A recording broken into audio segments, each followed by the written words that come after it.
First is the increase in our individual and collective dependence on the digital world. We're connecting something like 1 billion devices a quarter to the internet and globally, and that's a trend that's not going to change. I'm on a university board, and in the 5 years I've been on the board, we've tracked the number of incoming freshmen with internet-connected devices. And the number on average has gone from 4 to 11 in that 5-year period. Every business now, because of mobility, because of infrastructure as a service, business process outsourcing of different kinds, every company is a tech company. So that's trend number one, is more and more of our stuff is connected to the internet. Trend number two is the barriers to entry to high-end cyber capability are falling.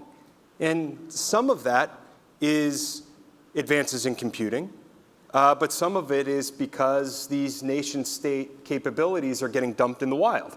And so that leads to this asymmetry that Nicole mentioned, where you used to have a line between companies competing with companies and states attacking or threatening states. And that line existed for most of history, if you're talking about warfare. That line has basically been erased. And I think it's been rubbed out slowly over time. But a real watershed moment in my mind was the Iranian retaliation for that Stuxnet attack, the joint Israeli-American operation to destroy the centrifuges.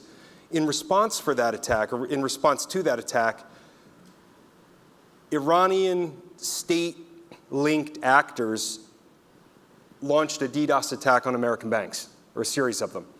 And that was a distributed denial of service attack against American banks. And that, I think, was a real Rubicon kind of moment, where all of a sudden the old playbook went out the window, and we were living in a world where companies had to defend themselves against the resources of states. So, I think that's kind of how we got here. But we continue to do a bunch of things, in my view, that make it likely that this gets worse before it gets better.